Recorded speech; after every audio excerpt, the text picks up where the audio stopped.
Jésus s'est fait homme et non ange.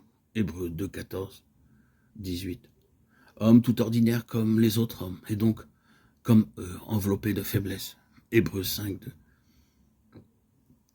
C'est ainsi qu'il affronte la tentation pour devenir un grand prêtre compatissant et miséricordieux, qui ait connu lui-même l'épreuve et qui soit par là capable d'aider ceux qui, à leur tour, doivent la traverser. Hébreux 2, 18. Car nous n'avons pas un grand prêtre impuissant à compatir à nos faiblesses.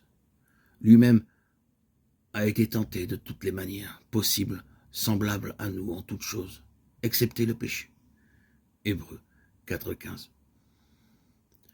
La vie entière de Jésus fut une tentation et un affrontement du prince de ce monde. Jean 12, 31. Les innombrables guérisons qu'il a opérées, les résurrections de la mort qu'il a obtenues de son Père, les démons qu'il a chassés, dépossédés, autant de signes de son combat contre le mal.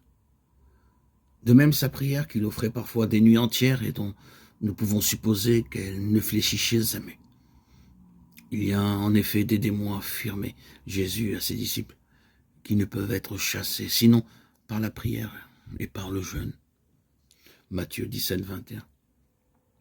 Ce combat contre le diable connut son apogée dans les grandes tentations qui encadrent la vie publique de Jésus. La tentation des 40 jours de jeûne au désert et la dernière tentation au cœur même du mystère pascal, avec ses deux étapes, le jardin des Oliviers et la mort en croix. Essayons de pénétrer plus avant dans le mystère de ces tentations, car Jésus les a affrontés en priant. Son combat, son agonie même, a été un combat de prière. Et son abandon à la volonté de son Père, au terme de toute tentation, son obéissance par conséquent, a été une obéissance de prière. Le sacrifice qu'il a offert comme grand prêtre dans la tentation et dans la victoire a été un sacrifice de prière.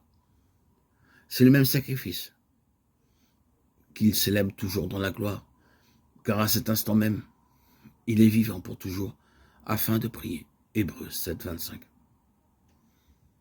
Impossible de parler de la prière sans avoir à parler d'obéissance. Par obéissance, nous ne visons pas ici l'obéissance sociologique qui concerne tout groupe, quel que soit le caractère de ce groupe. En vue de promouvoir le bien du groupe, chaque membre est moralement obligé d'obéir aux responsables qui, en communion avec les autres, mais d'une manière spéciale, doit proposer le bien du groupe et le traduire en ordre concret. Il n'y a rien à redire à une telle obéissance dont la nécessité saute aux yeux partout où un groupe, même un groupe religieux, veut survivre et agir avec succès. Sous le mot d'obéissance, nous visons ici autre chose. Le dépouillement de nos propres désirs et souhaits. Ma volonté devant la volonté d'un autre. Ta volonté ici, concrètement, devant la volonté du Père. Ce dépouillement de soi, ce renoncement à ses propres désirs au profit d'un autre, établit celui qui obéit dans une relation nouvelle à cet autre. L'obéissance est langage et signe. Elle opère aussi quelque chose en celui qui obéit. Elle livre sa vie au vouloir d'un autre et l'attache à lui. Davantage encore, elle crée une vie nouvelle. En dépouillant quelqu'un de son propre vouloir au profit d'un autre, elle le change en cet autre, au sens le plus profond du mot. Elle est un style de vie original selon lequel un homme peut se libérer de plus en plus de ses propres limites pour accéder à la richesse d'un autre et la partager avec lui. À condition, bien sûr, que l'obéissance soit libre et spontanée et que jamais elle ne se dénature en esclavage. De part et d'autre, pareille obéissance réclame un amour très pur et très grand. Jésus était absolument sûr de l'amour de son Père. En sa personne divine, aucune hésitation n'est donc possible en face de la volonté de son Père. Car il est Amen, quand l'appelle l'Apocalypse 3,14. Ce qui veut dire « Oui, Père », Matthieu 11, 26. De tout son être, il adhère à l'amour de son Père. Aussi peut-il dire qu'il n'a d'autre nourriture ici-bas que d'accomplir la volonté de son Père. Jean 4, 34. Car c'est pour cela qu'il s'est fait homme. Jean 6, 38. Mais ici commence une difficulté. Le Père a donné un corps en partage à son Fils pour que celui-ci puisse obéir avec son humanité. Chose que depuis Adam, l'homme ne pouvait plus faire. Cette obéissance que Jésus doit vivre à travers son corps d'homme deviendra même le sacrifice par excellence de la nouvelle alliance. À son entrée dans le monde, Jésus a dit, selon la lettre aux Hébreux, des sacrifices et des dons, tu n'en as pas voulu, mais tu m'as façonné un corps. Voici, je viens pour accomplir ta volonté.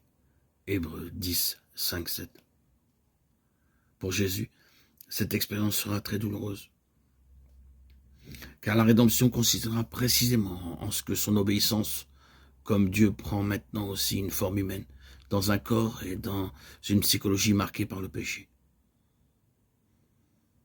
Jésus sombrera dans ce drame, il en mourra et en ressuscitera. Car dès qu'il tente de vivre cette obéissance dans sa nature humaine, la crise éclate. Son corps l'abandonne. Il sue du sang et de l'eau. Il meurt. Seul le Père peut le délivrer de cette mort et révéler ainsi la signification profonde de toute obéissance. Il le rappelle à la vie. Il revêt son corps de sa propre gloire.